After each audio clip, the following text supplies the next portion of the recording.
أعوذ بالله من الشيطان الرجيم. بسم الله الرحمن الرحيم.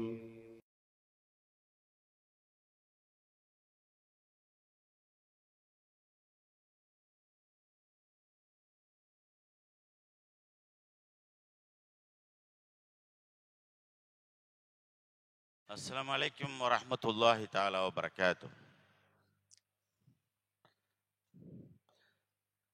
الحمد لله رب العالمين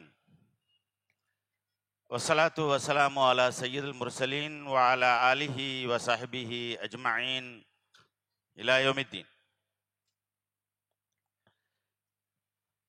رب اشرح لي صدري ويسر لي أمري واحلل عقدة من لساني يفقهوا قولي. எல்லா புகழும் ஏக இறைவன் அல்லாஹுக்கே உரித்தாகட்டுமாக. அவனது அன்பும் அருளும் சாந்தியும் சமாதானமும் நமது நாயகம் ஸல்லல்லாஹு அலைஹி வஸல்லம் அவர்கள் மீதும், சத்திய சஹாபாக்கள், தாபீன்கள், தபா தாபீன்கள் மற்றும் இங்கே கூடி குழுமி இருக்கிற நம் அத்துணை பேர் மீதும் என்றென்றும் நின்றதிலவட்டுமாக. எல்லாம் வல்ல வல்லோன் அல்லாஹு தாலா நம்முடைய நோன்பை, நம்முடைய இன்னபிற வணக்க வழிபாடுகளை ஏற்று அங்கீகரித்து நமக்கு உயரிய சோனத்தை தந்தருள் புரிவானாக என்ற முதல் பிரார்த்தனையோடு, அல்லாஹ்வின் நல்லடியார்களே, இந்த உலகத்தில் நாம் பிறந்திருக்கிறோம் என்று சொன்னால் மறுமை வெற்றிதான் நம்முடைய இலக்கு.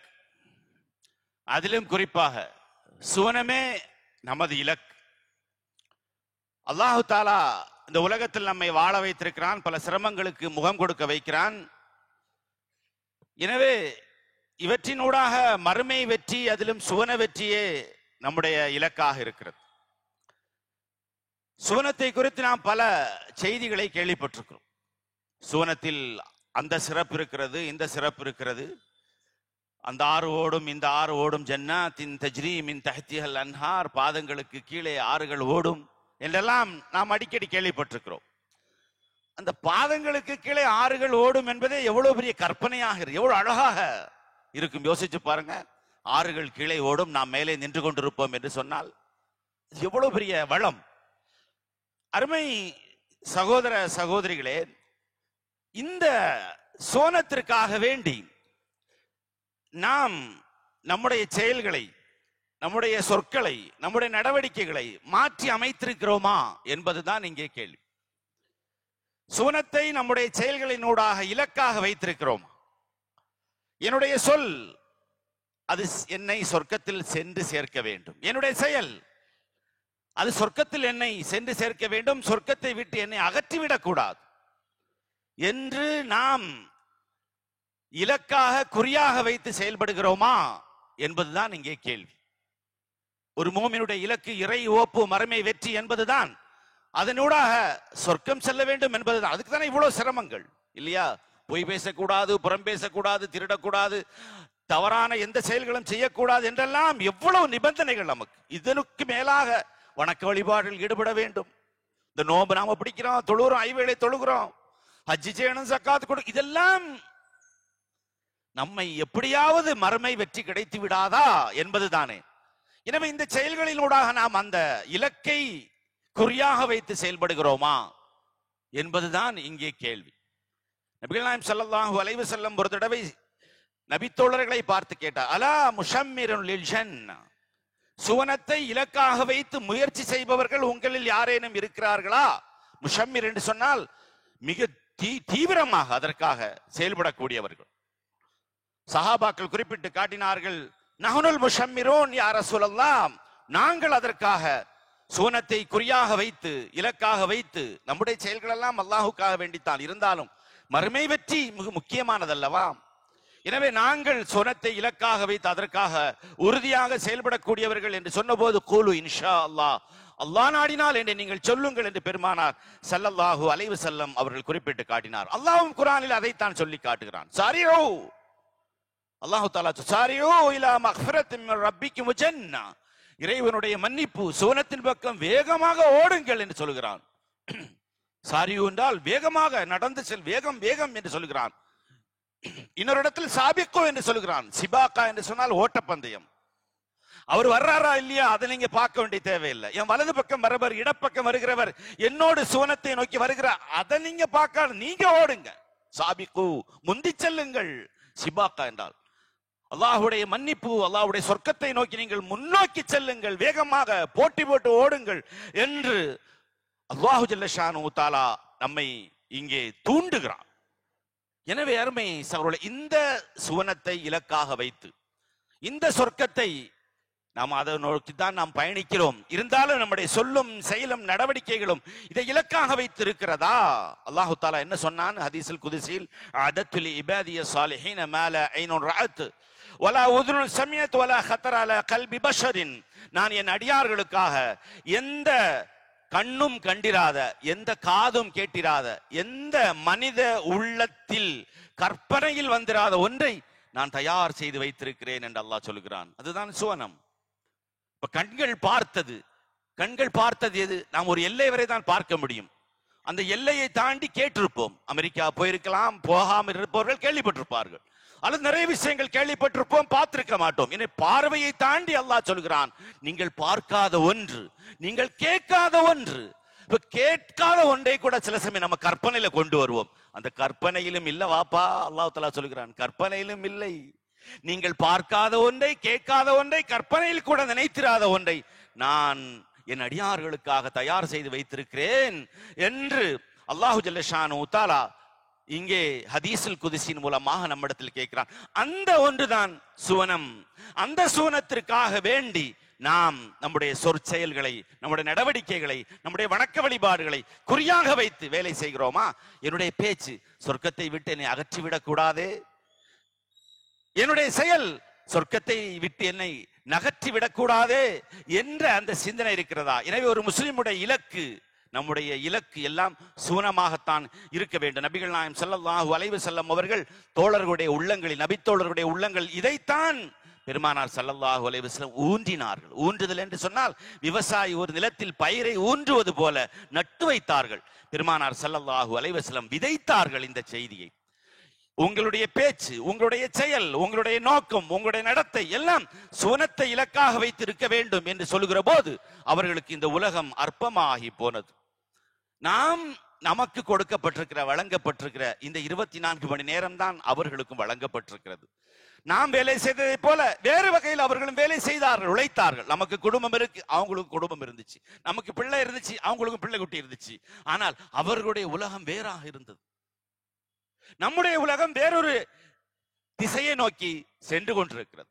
அருமை சகோதரர்களே, எனவே இந்த குறிக்கோள் ஒரு மோமினுடைய குறிக்கோளாக, லட்சியமாக, இலக்காக இருக்க வேண்டும். சுவனமே நமது இலக்காக இருக்க வேண்டும். சுஹைப் ரூமி நாம் அறிந்திருப்போம். சுஹைப் ரலியல்லாஹு தஆலா அன்ஹு, அவர் வெளிநாட்டை சார்ந்தவர். மக்காவில் வந்தார், ஆயுத வியாபாரம் செய்தார், இஸ்லாத்தை ஏற்றுக்கொண்டார், பெரும் செல்வந்தராக மாறினார். ஹிஜ்ரத் புறப்பட்டார்கள் பெருமானார் ஸல்லல்லாஹு அலைஹி வஸல்லம். அப்ப அவர் ரசூலுல்லாஹ்வோட ஹிஜ்ரத் போல அதுக்கு பின்னாடி முஸ்லிம்களோடு முஸ்லிமாக ஹிஜ்ரத் புறப்பட்டார். ஹிஜ்ரத் புறப்படும் போது மக்காவில் தனக்குரிய எல்லா செல்வத்தையும் ஒட்டகத்தில் கட்டினார், ஒட்டகங்களில் கட்டினார். ஒட்டகத்தில் அல்ல, ஏறக்குறைய ஒரு அறிவிப்பு இருக்கிறது, 15 ஒட்டகங்களில் முழு செல்வத்தையும் அவர் சேர்த்தார். 15 ஒட்டகம் என்று சொன்னால் நீங்க 15 குழு கார்களை நினைத்துக் கொள்ளுங்கள். 15 கார் நிறைய செல்வம், எவ்வளவு செல்வம் இருக்கு யோசித்து பாருங்க. 15 ஒட்டகங்கள் நிறைய செல்வங்களோடு அவர் ஹிஜ்ரத் புறப்படுகிறார். மக்காவில் இருந்து குறைஷிகள் அவரை பின்தொடர்ந்து வருகிறார். குறைஷிகள் அவரிடத்தில் கேட்ட, எங்க போறீங்க சுஹைப், எங்க போறீங்க? அவர் சொன்னார், அல்லாஹ்வுடைய தூதர் புறப்பட்டு சென்ற மதீனாவை நோக்கி நான் புறப்படுகிறேன், ஃபீ சபீலில்லாஹ், அல்லாஹ்வுடைய பாதையில் நான் செல்கிறேன் என்று அவர் சொன்னபோது குறைஷிகள் கேலியாக, கிண்டலாக, பரம ஏழையாக எங்கள் ஊருக்கு வந்தீர்கள், பரம ஏழையாக வந்தீர், எங்கள் ஊரில் வியாபாரம் செய்து பொருள் சம்பாதித்தீர், செல்வந்தராக மாறினீர், இப்ப எங்களிடமிருந்து சம்பாதித்த செல்வத்தில் எடுத்து போறீங்களா? எங்களிடமிருந்து செல்வத்தை யோசிச்சு பாருங்க. அவங்களுக்கு குறி செல்வம் தான் குறைஷிகளுக்கு. எங்களிடம் சம்பாதித்த இந்த செல்வத்தை எல்லாம் எடுத்துக்கொண்டு செல்கிறீர்களா? சுஹைப் கேட்டார், என்ன அப்ப என்னதான் செய்யணும்? குறைஷிகள் சொன்னார்கள், செல்வத்தை விட்டு விட்டு செல்லுங்கள், செல்வத்தை விட்டு விட்டு செல்லுங்கள் என்று சொன்னார்கள். நீங்களும் நானுமாக இருந்தால் என்ன செய்திருப்போம் என்பது அந்த கேள்விக்கு நாம் இங்கே பதில் சொல்ல வேண்டிய தேவையில்லை. சுஹைப் ரலியல்லாஹு தஆலா அன்ஹு அடுத்த கேள்வி கேட்டார். என்னுடைய செல்வத்தை எல்லாம் விட்டுவிட்டால், என்னுடைய செல்வத்தை எல்லாம் விட்டுவிட்டால் என்னை ஹிஜ்ரத்து செல்ல அனுமதிப்பீர்களா? ஒன்றும் சொல்லவில்லை, தாராளமாக செல்லுங்கள், ஒரு பிரச்சனையும் இல்லை. வேற எங்கெல்லாம் செல்வம் இருக்கிறது, எங்கெங்கெல்லாம் செல்வம் இருக்கிறது என்பதை எல்லாம் சுஹைப் ரலியல்லாஹு தஆலா அன்ஹு அவர்கள் அந்த மக்களுக்கு சொன்னார்கள். within 5 minutes 5 நிமிட நேரத்தில் அத்தனை செல்வத்தையும் கொடுத்தார். எடுத்து என்று செல்வமா வேணும்.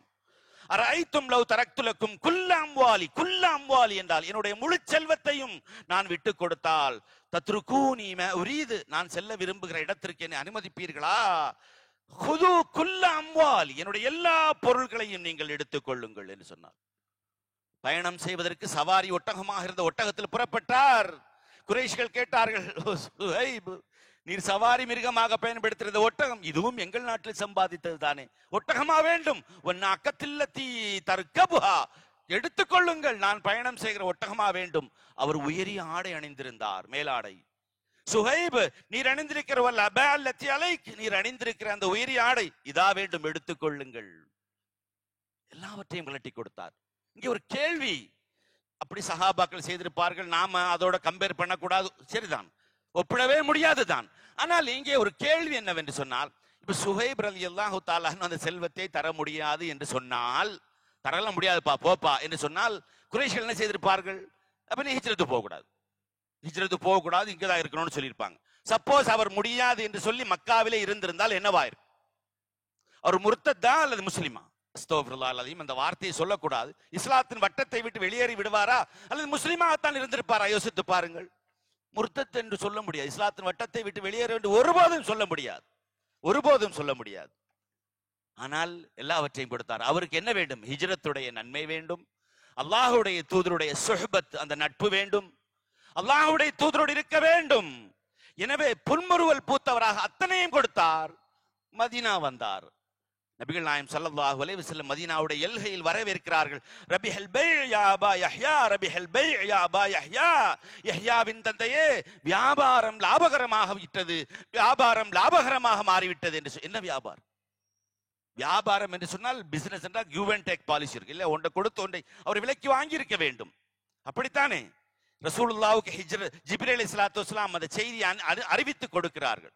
வியாபாரம் லாபகரமாக மாறிவிட்டது என்று பெருமானார் ஸல்லல்லாஹு அலைஹி வஸல்லம் சுஹைபை வரவேற்கிறார்கள் ரலியல்லாஹு தஆலா அன்ஹு. என்ன வியாபாரம்? எதை விற்றார்? எதை பகரமாக வாங்கினார்? எதை விற்றார்? தன்னுடைய செல்வத்தை விற்றார். எதை வாங்கினார்? சொர்க்கத்தை வாங்கினார், சொர்க்கத்தை வாங்கினார், ஹிஜ்ரத்தை வாங்கினார். சுஹபத் நபி ஸல்லல்லாஹு அலைஹி வஸல்லம் 100% லாபகரமான வியாபாரம் என்று பெருமானார் ஸல்லல்லாஹு அலைஹி வஸல்லம் அவர்கள் சுஹைப் ரலியல்லாஹு தஆலா அன்ஹுவை வரவேற்கிறார். யோசித்து பாருங்க, இதெல்லாம் நமக்கு அப்படியே புல்லரிக்க வைக்கிற நிகழ்வுகள். ஆனால் இதிலிருந்து நாம் சிறிதேனும் பாடம் பெற வேண்டுமே இல்லையா? அதுதான், ஒரு மனிதன் எத்தனை ஆண்டுகள் உயிர் வாழ்வான்? 70 வருடம், 80 வருடம், 100 வருடம்.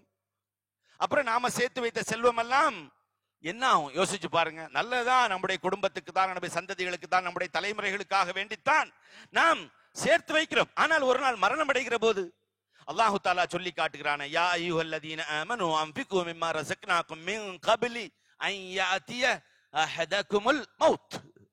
அது கூட பரவாயில்ல, உங்களுக்கு மரணம் வருவதற்கு முன்னால் இறைவன் வழங்கியவற்றிலிருந்து நீங்கள் செலவு செய்யுங்கள். அப்புறம் மரணம் வந்துவிட்டால் என்ன சொல்லுவான்? மரணம் வந்துவிட்டா என்ன சொல்லுவான்? என்ன சொல்லுவான்? ஃபஸத்தக வ அகும் மினஸ் ஸாலிஹீன். யோசிச்சு பாருங்க. இதில் நமக்கு நிறைய படிப்பினை இருக்கிறது. மரண வேளையில் ஒவ்வொரு மனிதனும் சொல்லுகிற அந்த யதார்த்த வார்த்தை அல்லாஹ் இங்கே நமக்கு கோடிட்டு காட்டுகிறான். ஆண்டவா, யா அல்லாஹ், கொஞ்ச நேரம் எனக்கு நீ அவகாசம் தந்திருக்க கூடாதா? தந்திருக்க அடுத்தவர் என்ன சொல்லுவான்? நான் தொழுவேன், நோன்பு நோற்பேன், ஜக்காத்து ஹஜ்ஜி செய்வேன், ஜக்காத்து இல்லை இல்லை, நான் சம்பாதித்து வைத்த இந்த செல்வத்தை உன் பாதையில் செலவு செய்து விட்டு மரணம் அடைகிறேன். அப்ப அவன் என்ன அப்படின்னா, நாம் அந்த மரண வேளையில் நாம் சம்பாதித்து விட்டு செல்கிற செல்வங்கள் என் பிள்ளைதான் அனுபவிக்கும், ஆனாலும் அதை பொருந்தி கொள்ள மாட்டேன். என் பிள்ளை அனுபவிக்கும், என் மனைவி, என் மக்கள், என் குடும்பத்தில் உற்றார் உறவினர்கள், அதை எந்த மனிதனும் திருப்தி அடைய மாட்டான் மரண தருவாயில். யோசிச்சு பாருங்க.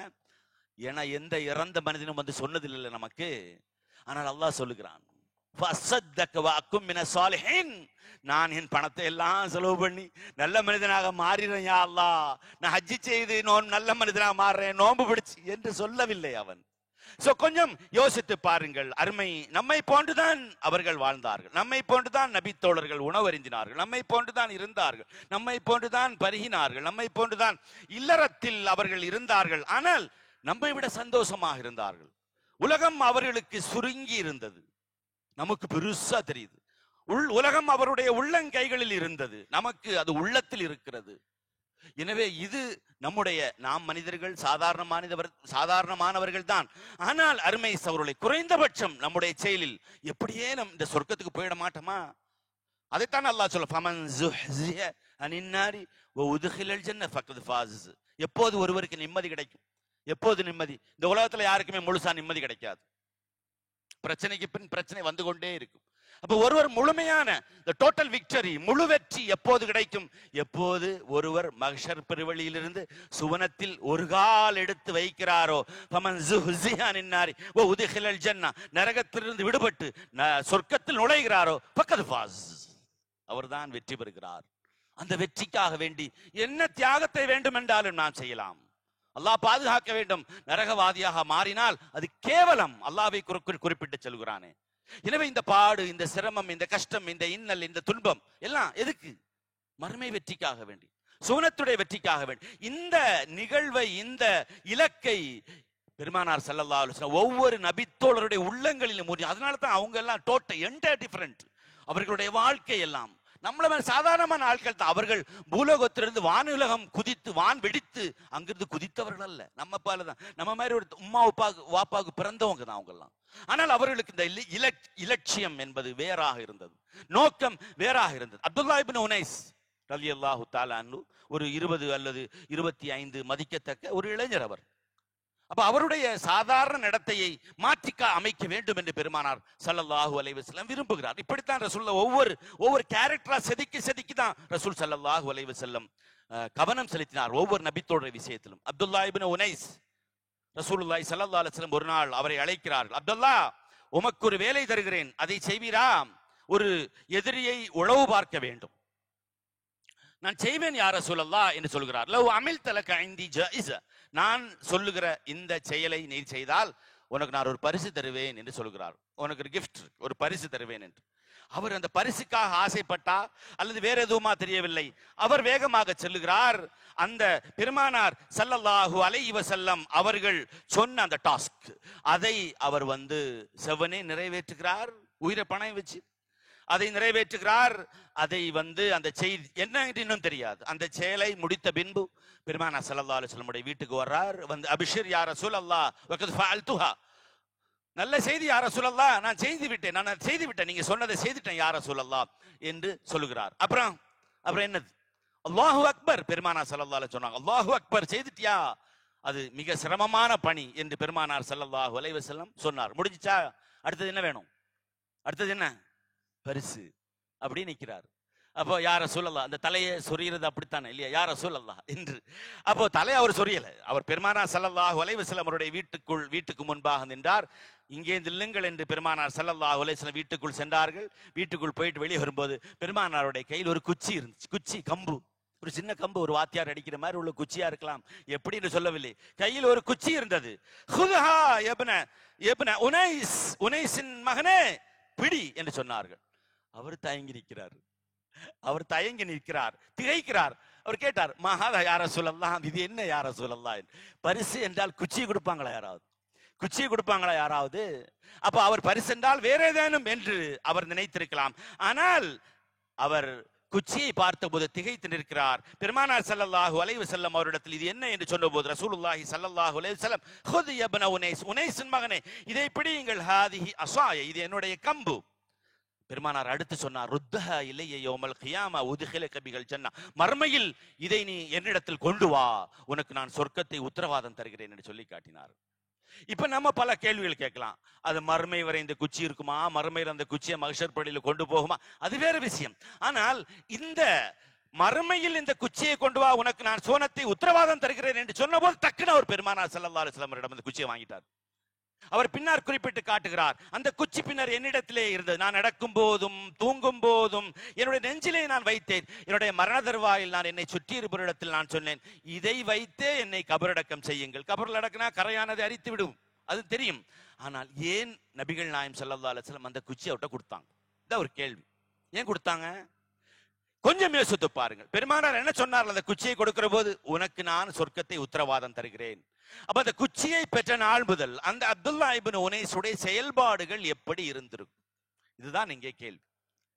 அவருடைய செயல்பாடுகள், அவருடைய சொல், அவருடைய செயல், அவருடைய சிந்தனை, அவருடைய எண்ணங்கள் கூட, அவருடைய நடத்தை எல்லாம் எப்படி மாறி இருக்கும்? நான் சொர்க்கம் போக போகிறவன், எனக்கு ரசூலுல்லாஹ் சொர்க்கத்தை உத்தரவாதம் தந்திருக்கிறார்கள்.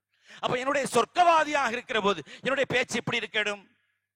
என்னுடைய செயல் எப்படி இருக்க வேண்டும்? நான் பேசுகிற பேச்சுக்கள், என்னுடைய செயல், என்னுடைய நடவடிக்கை, என்னுடைய வணக்க வழிபாடுகள் எல்லாம் எப்படி இருக்கணும்? அப்போ இது ஒரு ஒரு ஒரு சைக்காலஜியாக ஒரு வகையான மாற்றத்தை அவரிடத்தில் பெருமானார் ஸல்லல்லாஹு அலைஹி வஸல்லம் ஏற்படுத்தி குச்சியை கொண்டு வந்தா சொர்க்கம் கொடுப்பேன் அல்ல, அப்ப சொர்க்கம் செல்ல போகிறேன் என்ற அந்த சிந்தனை வருகிற போது அவருடைய செயல் மாறியது, அவருடைய சொல் மாறியது, அவருடைய நடத்தை மாறியது, அவருடைய வணக்க ஏனைய மக்களிலிருந்து அவர் தன்னை வேறுபடுத்தி காட்டிக் கொண்டார். இதுதான் நபிகள் நாயகம் ஸல்லல்லாஹு, அந்த ஃபீலிங், அந்த உணர்வு, அந்த மாற்றம், அதை நபிகள் நாயகம் ஸல்லல்லாஹு அலைஹி வஸல்லம் அவர்கள் அந்த சஹாபிகளுக்கு ஏற்படுத்தினார்கள். சரி, இப்ப நம்ம ஒரு கேள்வி இருக்கணும். அன்றைக்கு சஹாபாக்களுக்கு நபிகள் நாயகம் ஸல்லல்லாஹு அலைஹி வஸல்லம் சொர்க்கத்தை சொன்னாங்க, கன்ஃபார்ம் பண்ணாங்க, உத்தரவாதம் கொடுத்தாங்க, கேரண்டி சொன்னாங்க, சுப செய்தி நற்செய்தி எல்லாம் சொன்னாங்க. ஓகே, நமக்கு அப்படி சொல்லவே இல்லையே. நாம எப்படி மாறுறது? அப்படி யாரேனும் ரசூலுல்லாஹ் இன்றைக்கு வந்து உனக்கு இருக்குப்பா என்று உத்தரவாதம் தந்தாலும் சில போது நாம் மாறலாம். ஆனால் நமக்கும் சொல்லப்பட்டிருக்கிறது நிறைய உத்தரவாதங்கள். அது பயான்ல நம்ம கேட்கத்தான் செய்றோம். ஜன்னத் உறுதியாக, சோனம் உறுதியாக கிடைக்கும் என்று எத்தனை வசனங்கள் இருக்கிறது, எத்தனை நபிமொழிகள் இருக்கிறது. ஆனால் நாம் அதை நீங்களும் நானும் சேர்த்து, என்னை சேர்த்து தான் சொல்கிறேன், ஒரு காதல் அப்படி கேட்கிறோம், அதை பற்றி யோசிப்பதில்லை, அதை நோக்கமாக ஆக்குவதில்லை. ஒரு முஸ்லிமுடைய வாழ்க்கை குறிப்பில் அது எல்லாம் வந்து போகிறது, அப்படியே கடந்து போகிறது. பெருமானார் ஸல்லல்லாஹு அலைஹி இஸ்லாத்துல சமூக பிரச்சனைகள் எவ்வாறு தீர்க்கப்பட்டது தெரியுமா? இஸ்லாத்துல சமூக பிரச்சனை, அன்று நிலவிய சமூக பிரச்சனைகள் எல்லாம் சொர்க்கத்தை ஆசை காட்டிதான். சொர்க்கத்தை நீங்க பாருங்க, எத்தனை ஹதீஸ்கள் இருக்கிறது. பெற்றோருக்கு பணிவிடை செய்வதை குறித்து பெருமானார் ஸல்லல்லாஹு அலைஹி வஸல்லம் என்ன சொன்னாங்க? ரொம்ப சிம்பிள். ரஹிம அன்ஃபு அப்தின் அத்ரக அபவைஹி அஹதஹுமா அவ் கிலாஹுமா ஸும்ம லம் யுத்கிலஹுல் ஜன்னah. நோன்பு டைம்ல கூட அதை சொல்லுவாங்க. அந்த படிகளில் ஏறும்போது வயதான ஒரு தந்தை ஒரு பெற்றோரில் ஒருவரையோ இருவரையோ பெற்றுக்கொண்டு அவர் மூலம் சொர்க்கம் செல்வதற்கு தகுதி படைத்தவனாக யார் தன்னை மாற்றிக்கொள்ளவில்லையோ அவனுடைய மூக்கு மண்ணாகட்டும், நாசம் என்று பெருமானார் ஸல்லல்லாஹு அலைஹி சொல்றாங்க. இதுல என்ன பொருள்? அதற்கு பெற்றோர் உங்கள்கிட்ட இருக்கிறாங்கன்னா அவர்களுக்கு பணிவிடை செய்வதன் மூலமாக நீங்கள் சொர்க்கத்தை கன்ஃபார்ம் பண்ணிக்கலாம். நபிகள் நாயகம் ஸல்லல்லாஹு அலைஹி வஸல்லம் அவர்கள் சொன்னாங்க, அல் ஜன்னத்து தஹ்த அக்தாமில் உம்மஹாத் என்ற நபிமொழி அது பலவீனமானது என்றெல்லாம் இப்போது புதுசாக அது இன்னொரு ஹதீஸ் இருக்கிறது. சரி, அதை விடுங்கள். அப்ப வயதான பெற்றோர்கள் ஒருவரோ இருவரோ உங்களிடம் இருந்து அவர்கள் மூலம் நீங்கள் சொர்க்கம் செல்ல தகுதி படைத்தவர்களாக உங்களை மாற்றவில்லை என்று சொன்னால் உங்களுக்கு நாசம், உங்கள் மூக்கு மண்ணாகட்டும் என்று சொன்னால், இன்றைக்கு அதே நபிமொழியை படிக்கிற, அதே நபிமொழியை கேட்கிற இந்த சமூகத்தில் தானே பெற்றோர்கள் அநாதை இல்லங்களில் விடப்படுகிறார்கள். இல்லையா? கொஞ்சம் யோசித்து பாருங்க. ஏன் ரப்பிர்ஹம்ஹுமா கமா ரப்பயானி ஸகீரா என்று நாம் துஆ கேட்கிறோம்? ஏன்? அப்ப இன்னைக்கு உங்களுக்கு தெரியாது எங்க அம்மா எங்க இடத்துல எப்படி நடந்தாங்க, எங்க பாப்பா எங்க இடத்துல எப்படி நடந்தாங்க என்று சொல்லக்கூடிய மக்கள் இருக்கிறார்கள். ஆனா அல்லாஹ் என்ன சொல்றான்? ரப்பிர்ஹம்ஹுமா கமா ரப்பயானி கபீரா கிடையாது, ரப்பயானி ஸகீரா. நான் சிறுவனாக இருந்தபோது என் பெற்றோர் என் மீது எப்படி கருணை காட்டினார்களோ அதற்காக வேண்டி நீ அவருக்கு கருணை புரி. நான் இப்ப இருக்கிறேன், இப்ப என் அம்மா எங்க வாப்பா என்னோடு அநியாயமா நடந்து, அதுக்கு கிடையாது. இல்ல, சின்ன வயசுல உங்களோடு எப்படி கருணை, அதுக்கு மட்டும்தான் சொர்க்கம், அதுக்கு மட்டும்தான். இப்ப இருக்கிறத பற்றி உங்க கேள்வி கணக்கு கிடையாது. அந்த டைம்ல நாம சிறுநீர் கழித்திருக்கலாம், அசிங்கம் செய்திருக்கலாம், குப்பத்தோட்டல வீசிட்டு போயிருக்கலாமே. இல்லையா? நம்ம அப்படி செய்யவில்லையே. எனவே யோசித்து பாருங்கள். இந்த சமூகத்தில் தான் பெற்றோர்கள் அநாதை இல்லத்தில் விடப்படுகிறார்கள், ஆதரவற்றவர்களாக விடப்படுகிறார்கள் என்றால், அப்ப இந்த சொர்க்கத்தை குறித்த சுப செய்தி யாருக்கு சொல்லப்பட்டிருக்கிறது? யோசித்து பாருங்க. கல்வியை குறித்த சொல்ல என்ன சொன்னாங்க? கல்வி. அப்ப இஸ்லாமிய சச்சார் கமிட்டி அடைக்கி அதுதானே சொல்லுகிறது. எப்ப 2006 சொன்ன அறிக்கை, அந்த அறிக்கை அப்ப இருக்கிற சமூகங்களிலே கல்வியில் பின்தங்கி இருக்கிற சமூகம் இஸ்லாமிய சமூகம் என்ற ரசூலுல்லாஹ் என்ன சொன்னாங்க, மன் சலக்க தரீகன் யல்தமிஸ் ஃபீஹி இல்மன் ஸஹலல்லாஹு லஹு தரீகன் இலல் ஜன்னah. யார் கல்வியை தேடி அவர் புறப்படுகிறாரோ அவருக்கு சூனத்தின் பாதையை அல்லாஹ் லகுவாக்குகிறான். எப்ப நீங்க வெளியே போகும்போது கல்வி கற்பதுக்காக வீட்டை விட்டு வெளியே போனா சொர்க்கத்துல நடந்துட்டு இருக்கிறீங்க. இந்த சமூகத்திற்கு சொல்லப்பட்டது தானே 10 படி பாஸ்போர்ட் எடு என்று சொல்லுகிற ஒரு கட்டம் இருந்துச்சு. இப்ப அல்ஹம்துலில்லாஹ் ரொம்ப மேம்பட்டு இருக்கு. ஆனால் யோசித்து பாருங்கள், அப்ப கல்வி என்பது எப்படி நமக்கு சொல்லப்பட்டிருக்கிறது? சொர்க்கத்திற்கான வாசல் என்று சொல்லப்பட்டிருக்கிறது. ஆனாலும் இந்த சமூகத்தில் தானே அந்த கல்வி என்பது குறைபாடுடையதாக இருந்து கொண்டே இருக்கிறது. கற்பை குறித்து ரசூலுல்லாஹ் என்ன சொன்னாங்க, மையலுமனலி பைனல் ஃபஹ்தைன், 2 தொடைகளுக்கு மத்தியில் இருக்கிற அந்த உறுப்பை எனக்கு யார் உத்தரவாதம் தருகிறார் அவருக்கு நான் சொர்க்கத்தை உத்தரவாதம் தருகிறேன் என்று சொல்கிறார். கற்பை குறித்து பேச்சில் கற்பு இருக்கிறது, கண்ணில் கற்பு இருக்கிறது, காதில் கற்பு இருக்கிறது, கையில் கற்பு இருக்கிறது, காலில் கற்பு இருக்கிறது.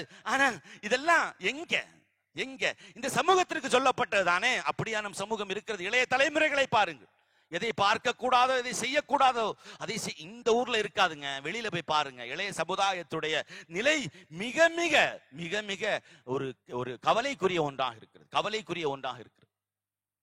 கோயம்புத்தூர்ல எல்லாம் இருக்கிறது போதைப் பொருளுக்காக வேண்டி அடிமை. கொஞ்சமே சுத்து பாருங்கள், எவ்வளவு அந்த புரோகிராம்கள் நிகழ்ச்சிகள் நாங்கள் நடத்தி கொண்டே இருக்கிறோம் தெரியுமா அருமை சகோதரர்களே. அப்ப என்னவென்று சொன்னால் இதெல்லாம் ஒரு பயானுக்காக சொல்லப்பட்டதை போல நம் மாறுகிறோம். நோய் நலம் விசாரிப்பதை குறித்து ரசூலுல்லாஹி ஸல்லல்லாஹு அலைஹி வஸல்லம் என்ன சொன்னார், ஆஇதுல் மரீலி ஃபீ மஹ்ஃபிரத்தில் ஜன்னah ஹத்தா யர்ஜி. நோய் நலம் விசாரிப்பவர், அடுத்த வீட்டுக்காரன் சோமில்லாம இருக்கிறான், அண்டை வீட்டுக்காரன் சோமில்லாம இருக்கிறான், உறவினர் சோமில்லாம இருக்கிறான் என்று சொன்னால் நோய் நலம் விசாரிப்பவர் சுவன பூஞ்சோலையில் இருக்கிறார். ரசூலுல்லாஹ் சொன்னாங்க, சுவன பூஞ்சோல் இருக்கிறார். அண்டை வீட்டுக்காரன் சோமில்லாம இருந்தா கூட போய் பார்க்கிறது ரொம்ப சிரமமா இருக்கு நம்மகிட்ட. அப்ப சூனத்தை குறித்து நமக்கு எவ்வளவு சுப செய்திகள். சூரத் நிசாவில் அல்லாஹு தாலா சூனத்தை வாக்களிப்பதை குறித்து அல்லாஹு தாலா பேசுறான். 76வது வசனம் அல்லாஹு தாலா யுத்இமூன தஆம அலா ஹுப்பிஹி மிஸ்கீனன் வ யதீமன் வ அஸீரா. அல்லாஹு தாலா சொல்றான், அல்லாஹ்வுடைய நேசத்திற்காக வேண்டி, அல்லாஹ்வுடைய நேசத்திற்காக வேண்டி ஏழைகளுக்கும் கைதிகளுக்கும் அவர்கள் உணவளிக்கிறார்கள் என்று அல்லாஹு தாலா இங்கே சொல்லி காட்டுகிறான். அதை பின்னாடி தொடர்ந்து அல்லாஹ் சொல்கிறான், வஜஸாஹும் பிமா ஸபரு ஜன்னத்தன் வ ஹரீரா. இவர்கள் சிரமப்பட்ட காரணத்தால், பொறுமையோடு இருந்த காரணத்தால் இவர்களுக்கு அல்லாஹு தாலா பட்டாடையும் சுவனத்தையும் நற்கூலியாக வழங்குகிறான். உலகத்திலேயே கைதிகளுக்கு உணவளிப்பதன் மூலமாக சொர்க்கத்தை பெற்றுக்கொள்ள முடியும் என்று சொன்ன ஒரே மார்க்கம் இஸ்லாம். கைதிகளுக்கு உணவளியுங்கள். ஏழைகளுக்கு உணவளிப்பதற்கு நிறைய சித்தாந்தங்களும் நிறைய கொள்கைகளும் நிறைய கொள்கைவாதிகளும் மதங்களும் சொல்லி இருக்கலாம். ஆனால் கைதிகளுக்கு உணவளிப்பதன் மூலமாக பாருங்க, அப்ப இதெல்லாம் நமக்கு சொல்லி காட்டப்பட்ட நபிமொழிகள், வசனங்கள். இவற்றினூடாக சமூக பிரச்சனைகளை எப்படி தீர்க்கிறது பாருங்கள். அடிமைகளையும் அப்படித்தான், அடிமை வழக்கத்தை இஸ்லாம் ஒழித்தது. சொர்க்கம் உண்டு என்று சமூக பிரச்சனைகளையும் இஸ்லாம் அப்படித்தான் தீர்த்தது. உங்களுக்கு இது செய்தால் சொர்க்கம், இது செய்தால் சொர்க்கம் என்றெல்லாம் நபிகள் நாயகம் ஸல்லல்லாஹு அலைஹி வஸல்லம் அல்லாஹ்வுடைய வசனங்கள் மீண்டும் மீண்டும் இந்த சமூகத்திற்கு ஊற்றப்பட்டு அது அவருடைய நெஞ்சில் பசுமரத்தாணி போல பதிந்த போது நபித்தோழருடைய இலக்கு குறியாக இருந்தது. சொர்க்கம் என்ற ஒன்றே குறியாக இருந்தது. பையத்துல் அகபத்துல் குப்ரா, அகபா உடன்படிக்கை. அந்த உடன்படிக்கையின் போது நமக்கு தெரியும், அன்சாரிகள் எல்லாம் ஒரு 71 ஆணும் 2 பெண்களும் பெருமானார் ஸல்லல்லாஹு அலைஹி வஸல்லம் அவர்களை அகபா என்ற பள்ளத்தாக்கில் சந்திக்கிறார்கள். நீண்ட வரலாற்றுடைய அந்த சுருக்கம், ரசூலுல்லாஹி ஸல்லல்லாஹு அலைஹி வஸல்லம் அவர்களை மதீனாவுக்கு அழைக்கிறார்கள். நீங்கள் மதீனாவுக்கு வாங்க யா ரசூலுல்லாஹ் என்று சொல்லுகிறார்கள். அப்ப பெருமானார் ஸல்லல்லாஹு அலைஹி வஸல்லம் அவர்கள் ஒன்றுமே சொல்லாம அப்படி இருக்கிறாங்க. அப்ப என்ன ரசூலுல்லாஹ் வருவதற்கு ஏன் தயங்குகிறார்கள்? உத்லுப் லிநஃப்ஸிக வ லிரப்பிக யா ரசூலல்லாஹ், நீங்கள் மதீனா வர வேண்டும் என்றால் ஏதேனும் நிபந்தனைகள் இருக்கிறதா, ஏதேனும் கண்டிஷன் இருக்கிறதா, உங்களுக்காகவும் உங்கள் இறைவனுக்காகவும் ஏதேனும் நிபந்தனைகள் இருக்கிறதா கேளுங்கள். அப்ப பெருமானார் ஸல்லல்லாஹு அலைஹி வஸல்லம் அப்பதான் ஆபத்தான நிபந்தனைகளை சொல்கிறார்கள். நான் வர வேண்டும் என்றால் சுகத்திலும் துக்கத்திலும் எனக்கு நீங்கள் உதவ வேண்டும். அங்கு வந்த பின்னாடி, நாங்க வந்த பின்னாடி நல்லா இருக்கிற டைம்ல மட்டும்தான் எனக்கு உதவுவேன், ஆபத்தான வேளையில் எனக்கு உதவ மாட்டேன் என்று நீங்கள் பின்வாங்க கூடாது. அதற்கு தயாரா? சுகத்திலும் துக்கத்திலும் எனக்கு நீங்கள் உதவ வேண்டும். உங்கள் குடும்பத்தை பாதுகாப்பதை போல எனக்கு ஒரு ஆபத்து வந்தால் என்னை நீங்கள் பாதுகாக்க வேண்டும். என் பேச்சுக்கு நீங்கள் கட்டுப்பட வேண்டும். நன்மையை ஏவ வேண்டும், தீமையை தடுக்க வேண்டும். 4 பெரும் நிபந்தனைகளை நபிகள் நாயகம் ஸல்லல்லாஹு அலைஹி வஸல்லம் அவர்கள் சொன்னார். அப்ப இந்த மதீனா இன்னும் முஸ்லிம் ஆகல, இஸ்லாமிய நகரமாக மாறல, இஸ்லாமிய சாம்ராஜ்யத்துடைய கேந்திரமாக மாறவில்லை. அதுக்கு முன்னாடியே பெருமானார் போடக்கூடிய நிபந்தனைகளை நீங்கள் பாருங்க. நான் அங்க வரணும்னா இதெல்லாம் நீங்க செய்யணும். சுகத்திலும் துக்கத்திலும் எனக்கு நீங்கள் உதவ வேண்டும். உங்கள் குடும்பத்தை நீங்க பாதுகாக்கிற மாதிரி என்ன, நீ அப்புறம் நான் அங்க வந்த பின்னாடி என்ன கை விட்டுட்டு நீங்க கை விரிச்சிடக்கூடாது. என்னுடைய உங்கள் குடும்பத்தை நீங்கள் பாதுகாப்பதை போல என்னை பாதுகாக்க, என் பேச்சுக்கு நீங்கள் கட்டுப்பட வேண்டும், நன்மை ஏவ வேண்டும். இது ஒரு பெரிய பேராபத்து, சாதாரணமானது கிடையாது. ஒட்டுமொத்த அரபு குலங்களும் மதீனத்து மக்களுக்காக வாழ் உயர்த்துவார்கள், சாதாரணமானது கிடையாது. அப்போ அன்சாரிகள் இந்த நிபந்தனைகளை கேட்டபோது ஒட்டுமொத்தமாக ஒரே குரலாக நபிகள் நாயகம் ஸல்லல்லாஹு அலைஹி வஸல்லம் இடத்தில் கேட்டார், ஃபமலனா இன் ஃபஅல்னா யா ரசூலல்லாஹ், இந்த நிபந்தனைகளுக்கு நாங்கள் கட்டுப்பட்டால் எங்களுக்கு என்ன கிடைக்கும்? இப்ப கிவ் அண்ட் டேக் பாலிசி இருக்கணுமா இல்லையா? ஏதேனும் ஒன்று. இந்த நிபந்தனைகளுக்கு நாங்கள் கட்டுப்படுகிறோம், எங்களுக்கு என்ன கிடைக்கும்? எங்களுக்கு என்ன கிடைக்கும்? பெருமானார் ஸல்லல்லாஹு அலைஹி வஸல்லம் சற்று நேரம் அமைதியா இருந்தார். தோழரிடத்தை சொன்னார்கள், லைஸலக்கும் இந்தி இல்லல் ஜன்னah, சுவனத்தை தவிர வேற எதுவும் எனக்கு வாக்களிப்பதற்கு எதுவும் இல்லை, சுவனைத்தான் நான் உங்களுக்கு வாக்களிக்க. இந்த நிபந்தனைகள் நீங்க கட்டுப்பட்டால் சொர்க்கம் உங்களுக்கு கன்ஃபார்ம். உடனடியாக அங்கே அருமை சகோதரர்களே, 2 பெண்களை தவிர 71 சஹாபாக்களும் நபிகள் நாயகம் ஸல்லல்லாஹு அலைஹி வஸல்லம் அவருடைய கரங்களை பிடித்து வாக்கு பையத்தை செய்ய வேண்டும் என்பதற்காக போட்டி போட்டார்கள். அந்த நேரத்தில் அன்சாரிகளில் இருந்து ஒருவர் இருந்தார், அஸத் இப்னு ஸுராரா, 19 வயது மதிக்கத்தக்க ஒரு இளைஞர். அவரும் அந்த 71 நபர்களில் ஒருவர் தான், 71 பேர்களில் அவரும் ஒருவர். அவர் ரசூலுல்லாஹ்வுக்கும் அந்த அன்சாரிகளுக்கும் குறுக்கே வருகிறார். குறுக்கே வந்து தன் மக்களை, தன் இன மக்களை கை வைத்து தடுக்கிறார். நில்லுங்கள் என் சகோதரர்களே, நில்லுங்கள். நீங்கள் இந்த நிபந்தனைகளுக்கு கட்டுப்பட்டால் ஒரு உத்வேகத்துல, ஒரு ஜதுபுன்னா ஒரு வகையான ஒரு தூண்டுதல், ஆவேசத்துல நீங்க வாக்குறுதியை கொடுத்துட்டு அங்க வந்த பின்னாடி ரசூலுல்லாஹ்வை கையை விட்டுறக்கூடாது. எனவே நீங்கள் இந்த வாக்குறுதிக்கு கட்டுப்பட்டால் ஒட்டுமொத்த அரபு குலமும் உங்களுக்கு எதிராக வாழ் உயர்த்தும், உங்களுடைய கழுத்துக்களில் வாழ் வைக்கும். எனவே அங்கு ரசூலுல்லாஹ் வந்த பின்னால் கைவிடுவதாக எந்த எண்ணம் ஏதாவது இருந்தால் இப்பொழுதே நீங்கள் பின்வாங்கிக் கொள்ளுங்கள். அவர் சொன்னார், இப்போதே நீங்க வேண்டான்னு சொல்லிடுங்க என்று. அந்த நேரத்தில் அருமை சகோதரர்களே, ஒட்டுமொத்த 70 நபித்தோழர்களும் அவருடைய கையை தட்டி விட்டார்கள். உன் கையை நீக்கு அஸதே என்று சொல்லிவிட்டு, நீங்கள் கையை நீட்டுங்கள் யா ரசூலல்லாஹ் என்று ரசூலுல்லாஹி ஸல்லல்லாஹு அலைஹி வஸல்லம் கையை நீட்டினார்கள். ரபிஹல் பை வலா நகீல் வலா நஸ்தகீல், வியாபாரம் லாபகரமாக மாறிவிட்டது, இதில் எந்த குறையும் நாங்கள் செய்யவும் மாட்டோம், இதிலிருந்து நாங்கள் பின்வாங்கவும் மாட்டோம், எங்களுக்கு சொர்க்கம் போதும் என்று சொன்னார். ரபிஹல் பை, வியாபாரம் லாபகரமாக மாறிவிட்டது. யார்கிட்ட சொன்ன வார்த்தை? யார்கிட்ட சொன்னது? சுஹைப் ரலியல்லாஹு அன்ஹு அவரிடத்தில் ரசூலுல்லாஹ் சொன்ன வார்த்தை. இங்கே நபித்தோழர்கள் ரசூலுல்லாஹ்ட்ட சொல்றாங்க, வியாபாரம் லாபகரமா, எங்களுக்கு வேற எதுவும். அதனாலதான் நீங்க வரலாற்றுல நீங்க 4 கலீஃபாக்கள் அல்லது பின்னாடி வந்த கலீஃபாக்கள் யாரும் அன்சாரிகளாக இருக்க மாட்டார்கள். அன்சாரிகள் யாரு? அன்சாரிகள் பொதுவாக எந்த பதவியிலும் இருக்கவில்லை. நீங்கள் பாருங்க, பிற்காலத்துல சில ஆளுநர்களாக, வாலிகளாக இருந்திருக்கிறார்கள், பெரிய தளபதிகளாக இருந்திருக்க மாட்டார்கள், எந்த கலீஃபாவும் இருந்திருக்க மாட்டார்கள், பெரிய பெரிய பொறுப்பில் இருந்திருக்க மாட்டாங்க, காலிகளாக ரேர், மிக குறைவாக இருந்திருப்பார்கள். ஏன்? அன்சாரிகளுக்கு சொர்க்கம் போதும். அவருடைய பேரே அன்சாரி தானே, மார்க்கத்துக்கு உதவக்கூடியவர்கள், அல்லாஹ்வுடைய தூதருக்கு, அல்லாஹ்வுடைய மார்க்கத்துக்கு உதவக்கூடியவர்களுக்கு. ரபிஹல் பை, வியாபாரம் லாபகரமாக மாறிவிட்டு சொர்க்கம் அது போதும், அது போதும் என்று. ஃபத்ஹ் மக்கா, மக்காவுடைய வெற்றி.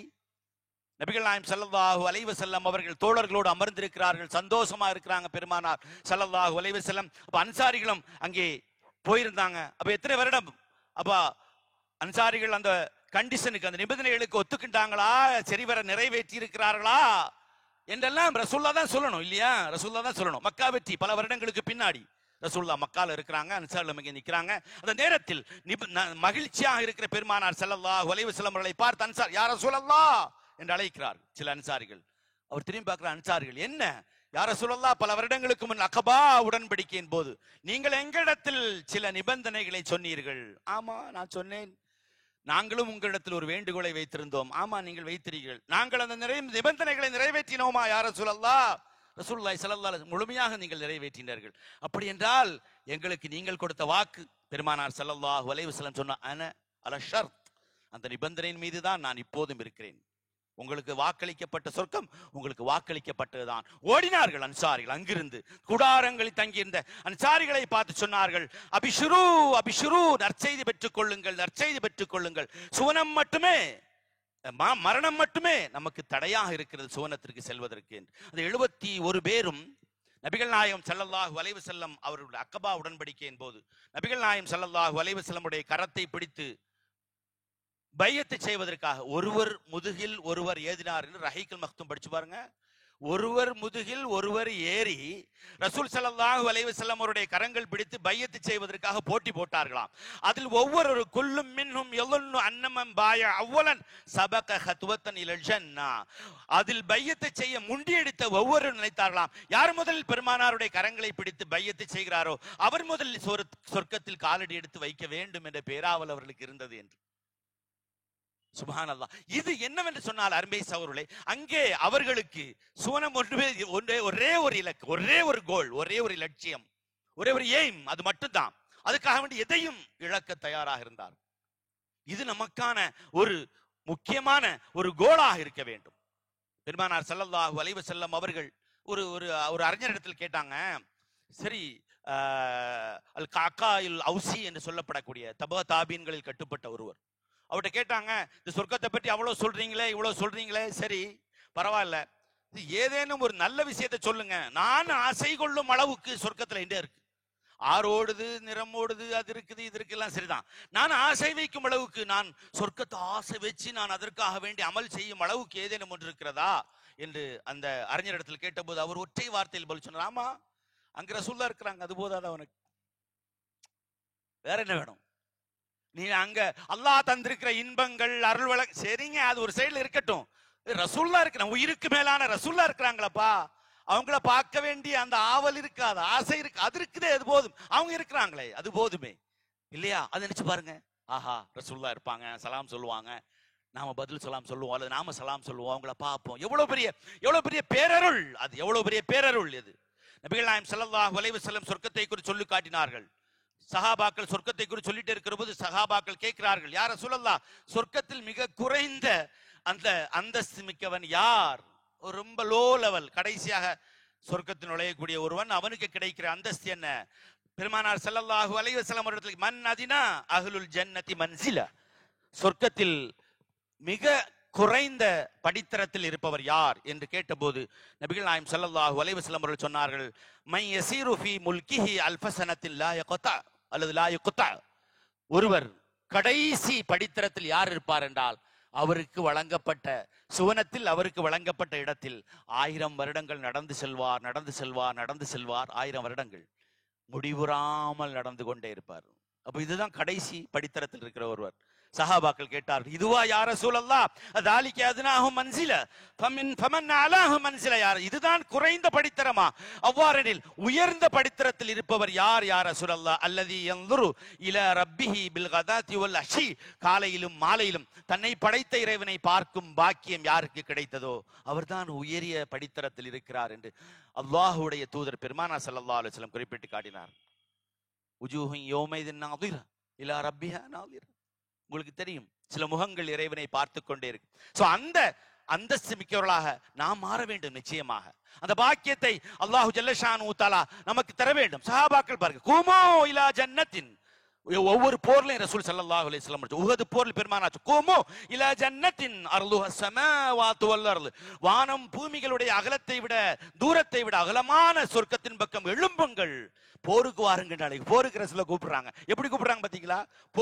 போருக்கு வாங்கப்பா, ஆயுதத்தை எடுத்து ஆக்ரோஷமாக வாருங்கள், வீராவேசமா, அப்படி கூப்பிடல, ஜன்னத்து சொர்க்கத்தில் பக்கம் எழும்புங்கள் என்று சொல்லி காட்டுகிறார். அப்ப நீங்க பாருங்க, எத்தனை சஹாபாக்கள், உடனடியா உமைர் இப்னு ஹமாம் என்று சொல்லப்படக்கூடிய சஹாபி, இளம் சஹாபி, ஒரு பேரித்தம்பளத்தின் அந்த கதையெல்லாம் உங்களுக்கு, வரலாறுகள் எல்லாம் உங்களுக்கு தெரியும். பேரித்தம்பளம் சாப்பிட்டுட்டு இருந்தார், போருக்கு புறப்படுவதற்காக ரசூலுல்லாஹ் எழும்புங்கள் என்று சொன்னபோது என்ன செய்தார்? பஹின் பஹின், கிராம பாசை அது, பஹின் பக், இந்த கிராம அவருடைய அந்த கொலோக்கியல் வேடது, பஹின் பஹின் என்று சொல்லிவிட்டு பேரித்தம்பளங்களை மூலையில் இருந்து விட்டு வேகமாக இழந்தார். என்னாச்சு, என்ன வார்த்தை சொன்னீர் பஹின் பஹின் என்று? இல்லை யா ரசூலுல்லாஹ், நான் இதோ முன் வருகிறேன் என்று சொல்லி, பேரித்தம்பளத்தை ஏன் தூர போட்டீங்க? தூரன்னு வீசறியவில்லை, ஏன் வைத்தீர்கள்? இல்லை யா ரசூலுல்லாஹ், இந்த பேரித்தம்பளத்தை உண்ணும் அளவுக்கான நேரத்தை நான் எடுத்துக்கொண்டால் சொர்க்கத்தில் நுழைவதற்கான நேரம் தாமதமாகிவிடுமே என்று சொல்லி, எனவே இப்படியெல்லாம் அந்த சஹாபாக்கள் இருந்திருக்கிறார். எனவே அருமை சூழல் அல்லாஹு தஆலா சொல்கிறான், சாரிஉ வேகமாக ஓடுங்கள், சாபிக்கு போட்டி போடுங்கள் என்று அல்லாஹு ஜல்லஷானு தஆலா இங்கே நமக்கு குறிப்பிட்டு காட்டுகிறான். அருமை சகோதரர்களே, ஒரே ஒரு நிகழ்வை நான் சொல்லி இந்த உரையை முடித்துக் கொள்ள ஆசைப்படுகிறேன். உஹது போர்க்களம் வருகிறது. அப்துல்லா இப்னு ஹிராம் என்று சொல்லப்படக்கூடிய சஹாபி இருந்தார். ஜாபிர் இப்னு அப்துல்லா அவருடைய மகன் ஜாபிர். அப்துல்லா இப்னு ஹிராமுக்கு 9 பெண் குழந்தைகள் இருந்தார்கள், குமரி பெண்கள். கடன் தொல்லை வேறு இருந்தது. வறிய குடும்பத்தை சார்ந்தவர். ஜாபிர் இப்னு அப்துல்லா ஒரே ஒரு மகன். பத்ரு போர் நடக்கிற போது அவருக்கு 16 வயது. 16 வயதாக இருந்தால் ராணுவத்தில் படையில் எடுக்க மாட்டாங்க, ரசூல் எடுக்க மாட்டாங்க. 18 வயதுக்கு மேல் தான் ரசூலை எடுத்துக்குவாங்க. பத்ரு போரில் கலந்து கொள்ள வேண்டும் என்ற ஆசை இந்த ஜாபிருக்கு மகனுக்கு இருக்கிறது. அப்பாவுக்கும் மகனுக்கும் போட்டி வருகிறது. அப்பா சொல்றாரு, உனக்கு வயசாகலப்பா. அப்துல்லா இப்னு ஹிராம் சொன்னார், உனக்கு வயசாகல, எனவே இன்னொரு தடவை பார்த்துக் கொள்ளலாம், இன்னொரு போர் வந்தால் என்று. அப்போ அப்பா பத்ரு போரில் கலந்து கொள்கிறார். 2 வருடங்களுக்கு பின்பு உஹது வருகிறது. உஹதில் இவருக்கு 18 வயசு ஃபுல் ஆயிடுச்சு. அப்போ இவர் மெச்சூர்ட் ஆயிட்டாரு. அப்போதும் மகன் வந்து சொல்கிறார், அப்ப ரசூல் ஸல்லல்லாஹு அலைஹி வஸல்லம் ஒரு குடும்பத்திலிருந்து ஒருவர் வந்தால் போதும் என்ற மாதிரி ஒரு அறிவிப்பை செய்கிறார். அப்ப இங்கிருந்து யாராவது ஒருவர் போனா போதும். அப்ப ஜாபிர் சொல்கிறார் தந்தை இடத்தில், அப்ப நீங்க தான் பத்ர்ல போனீங்க, என்ன போக விடல, சிறுவர் சொன்னீங்க. இப்போ உஹது, நான் 18 வயசு முழுமை அடைந்து விட்டேன், எனவே என்னை போக விடுங்கள். அவர் சொல்கிறார், இல்லை நான் தான் போவேன்றார்.